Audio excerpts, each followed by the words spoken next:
A lot going on in the NFL world right now, and hence in the fantasy world. But even more going on with you and Allison Chains right now. We've got tour ongoing, song release at the end of this week, and a new album on the horizon. Let's talk about those. Talk about the song first. Yeah, the song's called "The One You Know," and it's a really cool. It's a really cool, aggressive tune. A little bit of a weirdo element to it, and it's definitely got some energy, and it's got the classic ASC chorus. So hopefully everybody likes it. We dig it. We've been out doing shows here for a couple weeks now, and they've been going great. And we're looking forward to having a record out sometime by the end of summer, probably. Yeah.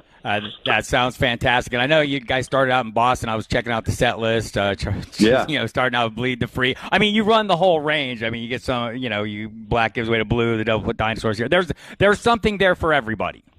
Yeah. We try to grab a couple of tunes from each record. You know what I mean? So nothing's getting kind of left behind. And on this one in particular, I think, the good news is we got a few records that people actually know the music to. So the that more would be all of them. The harder it is to play a set list that everybody's happy with. Right. It looks like you got it pretty nice. They didn't play this, man. Or they didn't play that. I know, but we can only play like 20 tunes a night, man. So and that's a pretty good list. 20 tunes is a pretty good amount. Not everybody does that. You'll be surprised to learn. Yeah. I know the tour. I mean, you're running the range from, I know, what was the House of Blues in Boston Open. You're going to do Rock on the Range, a huge festival. You're going to go on through Europe and everything. Mike Inez, your bass player, posted a picture on Facebook of the rehearsal hall. Was that the inside of the Death Star? The rehearsal hall. It looked like a vast place. It kind of did, didn't it? It kind of did with the sound baffling on the walls. You're right. I didn't think about that, but you're absolutely right. Yeah, like a super low budge version of the Death Star. Yeah. Yeah. That's our rehearsal place that we always rehearse in LA, and that's a place that's dear to our hearts. We've been there for a long time. We actually shot the video, or actually the performance part of the video, in that room as well too, for The One You Know. Outstanding. We've got a cool thing going with an independent film director who's kind of making a kind of a cool, dark, kind of sci-fi kind of vibe movie, and we were kind of pairing our music with it too, and we're going to release that in kind of like installments and stuff. So I think the first video is kind of like intercut band footage with also a little bit of the story starting of this arc that this guy's creating. So it should be interesting. Yeah. Awesome. I'm stoked. I'm stoked about the tour. I'm seeing let's see, Tucson, my hometown. I see Vegas. I see El Paso. I see I don't see Albuquerque. I'm not lobbying. I'm just saying if there's any additional dates to be had, we could maybe work some out. You're going to hit Europe too, a pretty good stretch in Europe. Just talk a little bit about the logistics and how easy or hard or not easy it is to keep pace with home and football as you're doing these things. Yeah, well,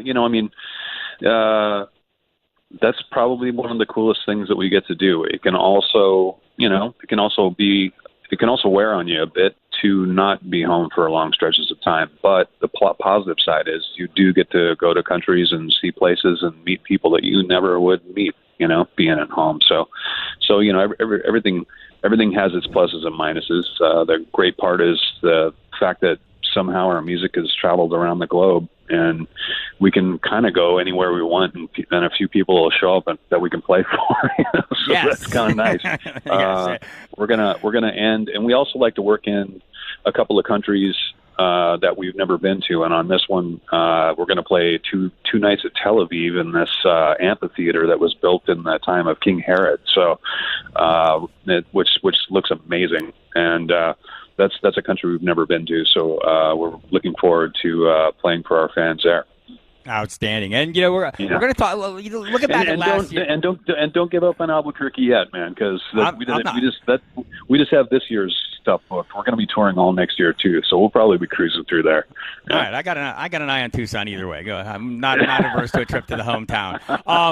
Let's talk about the Alice in Chains Fantasy League, a great charity league. We've been covering it the last couple of years. I've had the great delight of enjoying it. You fared reasonably well last year. Talk a little bit about the season, how it went in your estimation.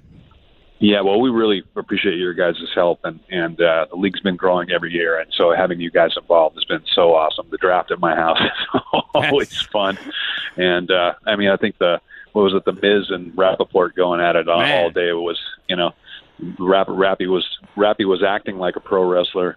The Miz is a pro wrestler. I was just we were talking about this the other night. I think it's safe to say Miz won the SmackDown during this last draft, right? I think he did. Rappy's going to have to step it up, I think, on the next one. But it's good. I fell a little bit short. I think Fabiano squeaked by me, in the championship game, and made it to the Super Bowl, and did he take out Eisen, or was it Inez? I think he took out. It was Inez. Inez came at the Inez, came right? Up Yeah, and Mike's he never came on won strong. Mike's never won our league. I won it last year for the first time. I was so pulling for him to do it, but he did get a little bit of revenge. He won the Celebrity League and that Fabiano ran, so he won the Super Bowl in that league. So our mutual friend Michael Fabiano from NFL Network. That's right. And I guess I always, every year I'm trying to think of the lessons I learned and the things I took away from each season from a fantasy perspective. And a couple of things I noticed last year: offensive lines matter. Is that something you're going to be paying attention to more this year? I mean, we saw some backs maybe fall short, some offenses fall short with offensive line play. Is that something you can pay close attention to given the workload? Sure, I think so. I mean, I'm such a football nut that I don't, I've got my sling box on my computer. I've watched Super Bowls in Australia. I've watched, I watched games in, Eastern Europe, Japan. I have to have the game on. If I got to wake up at 4:00 in the morning and check it out, so I follow it. So that's probably a big help that helps me try to keep up with what's going on. But sure, of course, coaching changes, O-line, just beyond all the regular, teams in a slump or injuries and stuff like that. But, what I've come to realize more and more about fantasy football the longer I've played it, and I've been playing it for about 10 years now, I guess, but is that it's really about in-season management, and it's your draft is your draft, and you can definitely do good. But like my first pick in the Celebrity League last year was David Johnson, and he's gone in the first game. Yep. And I still almost made it to the playoffs with good in-season management. So it's like there's always going to be guys that pop up. I do the standard old school, just load up on running backs and wide receivers, and I draft quarterbacks late. I draft tight ends late. And I always end up with probably like with a top 5 tight end by waiting later in the season, and then picking up somebody who gets hot, so.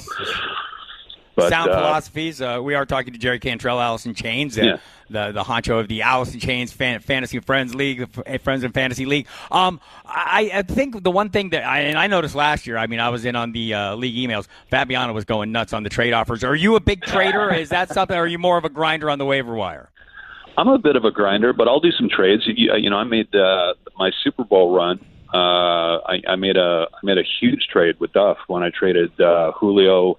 It was Julio and Kristen Michael for like Antonio Brown and somebody else. And Antonio was having a slow season, and that was because Ben was not healthy, right? And so I made that move right as they came on, and Julio kind of, he kept grinding. He had a great season, but that was a good move for me.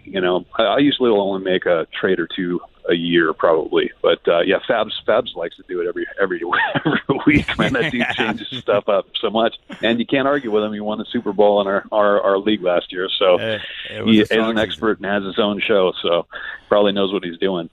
Yeah, I know you're a big Seahawks fan, and look, I got to say this. talking to you at the drafts the last couple of years. I mean, the first year it really struck me. You and Mike as well, Nez, are pretty thoughtful analysts of the teams you follow. So I wanted to throw out just a couple of the picks that Seattle made. I think the one that stands out and that's going to be fantasy relevant, or the one that we're all going to be paying attention to, is the pick of Rashad Penny, the running back out of San Diego State. Yeah, you know what? That's a guy I don't know a lot about, and I was really curious about that. And I've read that Schneider was really, really stoked to get him, and he also, after they picked him, he said he had something happen that never happened before. Where after they picked him, somebody called and said, "Hey, we want that dude. We get some picks."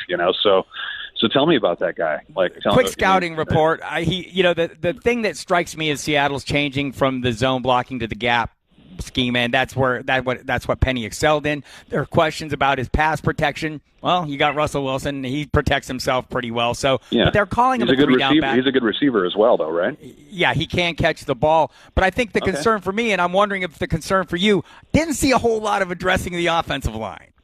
Yeah, of course. That's always a big concern, and you hope that the guys that they're confident enough with the guys that they have been developing, but it's been such a issue for 3 or 4 years now that and especially let's just call it what it is. We're in a complete rebuild. So yes. our peak is past, and we have to rebuild to get another peak. So, with all the names that have gone, it's the injury to Chancellor, Averill. I mean, who knows if they're even going to play again, or at least for some time.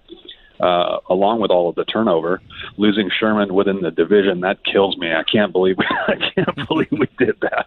Don't do that. Don't give up your dude in division, man. We got to play that guy twice a year. Especially him. You know what I mean? He's gonna kill us. The offense is going to change a little bit with Brian Schottenheimer coming in, but I mean, this is still going to be Russell Wilson's team. That's something that you as a fan and a fantasy owner are going to hang your hat on. No. There's a good core there, and you can't argue with Schneider and Carroll's the way that they operate. You know what I mean? The way that they keep the competition, they keep the team young. I'm totally excited about it. It's just something that inevitably happens to every team. So, it's kind of a interesting pick, and I'm really hoping the best for the Griffin brothers being united. Yeah, great if it weren't for that guy's disability with his hand, I mean, every other measurable is ridiculous. That guy's quick as hell. He plays great, plays hard. So, be interesting to see how that translates to the NFL. And Seattle's historically been willing to take some chances on some guys. Unfortunately, that I don't think we're going to get that guy we took a chance on last year that had the ATV wreck, and I don't know if that dude's ever going to come back. But he's gone. Yeah. Looks like Ryan's on his way out. We got I hear good things about that punter. Yes, Michael Dixon. Nothing but huge raves. And picking him in the 5th round, not too big a deal. Jerry, I mean, Ryan's been great for us, but that guy's supposed to be great. And we picked up a tight end too, I think. Yeah, and Jimmy's gone. So, yeah. All in all, plenty to look forward to. What about the Steelers? What's going on over there? The Steelers didn't. They picked their quarterback of the future, and Big Ben is not happy about it. As soon as they picked the possible quarterback of the future, Ben came out and said, "I don't know what they're thinking, but I'm not leaving for 3 to 5 years." So you got that going for you. They traded Martavis Bryant to Mike Inez's Raiders. So he was really happy about that. Yeah, a little enthusiasm there. All right, man. Well, hopefully he can keep his knucklehead stuff under control because he is a good receiver. Yeah. It's a big, it's a big change for a big exciting change for the Raiders with John Gruden coming back to football. Move to Vegas. That's huge, and the new stadium in Vegas. That's all great stuff. Yeah, looking forward to all that. All right, Jerry, I don't want to keep you all day. I know you got 3 days of straight shows ahead starting tonight in Washington, D.C. I'll be looking for the release of the song, and the rest of us will. The one Alice in Chains, new album coming out. Catch them on tour. And we'll be talking football in the weeks going forward. Thanks a lot for the time, Jerry. All right, man. Thanks for all the help. I appreciate it.